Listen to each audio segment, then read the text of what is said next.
আসসালামু আলাইকুম, সবাই কেমন আছেন? আশা করি সবাই ভালো আছেন।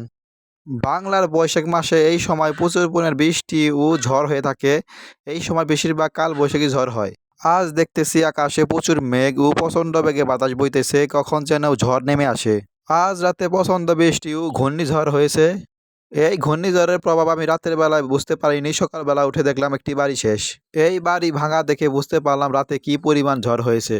যাই হোক, বাড়ি ভাঙছে সমস্যা নাই, আল্লাহ সবাইকে হেফাজত করছে। সন্ধ্যাবেলা যখন ঝড় শুরু হয়েছিল তখন বাড়িতে কেউ ছিল না, সবাই বাড়ির বাইরে ছিল। মূলত তারা এই ঘরে ছিল না, তারা তাদের পাশের একটি ঘরে ছিল সবাই। এই গাছ ঝরে পড়ার পর মজার একটি ঘটনা ঘটেছে। যখন এই গাছ অক্ষত ছিল তখন এই জমি ও গাছের ভাগিদার ছিল তিনজন। যখন এই গাছটি ঝরে পড়ে গেছে তারপর এই গাছের কোনো মালিকানা খুঁজে পাওয়া যায়নি।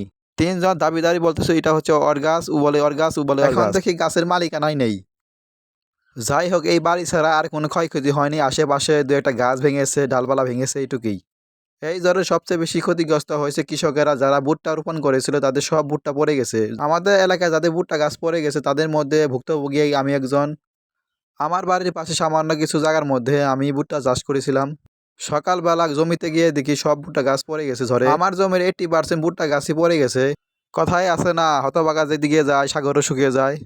এই কথাটা বলার একটি কারণ আছে, কারণ হচ্ছে আমার জমির সব ভুট্টা পড়ে গেছে কিন্তু আমার পাশের জমির একটি ভুট্টা গাছও পড়েনি। যাই হোক, আমি খুশি আছি, আল্লাহ যা করেন ভালোর জন্য করে।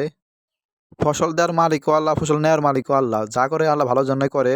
এই ভুট্টা ফসল আমি কিছু লাভবান কম হব কিন্তু অন্য বছরে আল্লাহ পুষিয়ে দিবে, এইটা আমি মনে করি। এই ঝড়ে আমাদের ধামরাই উপজেলায় প্রায় 80% ভুট্টা গাছই পড়ে গেছে। প্রতি বছরের তুলনায় এই বছর আমাদের উপজেলা ভুট্টার উৎপাদন একটু কম হবে। আমার জমির যেসব ভুট্টা গাছ ভেঙে পড়ে গিয়েছিল সেসব গাছ বাড়িতে এনে গরুকে খাওয়াই দিয়েছি। প্রায় সব গাছে যখন ভুট্টার বাদে এসেছে তখনই ঝড়ে পড়ে গেছে। আমাদের মতো কোন কোন এলাকায় ভুট্টা গাছ ভেঙে পড়ে গেছে ঝড়ে, কমেন্টে জানাবেন। আমার এই ভিডিওটি ভালো লাগলে আমার চ্যানেলটি সাবস্ক্রাইব করবেন। ধন্যবাদ সবাইকে। ভালো থাকেন, সুস্থ থাকেন। আসসালামু আলাইকুম।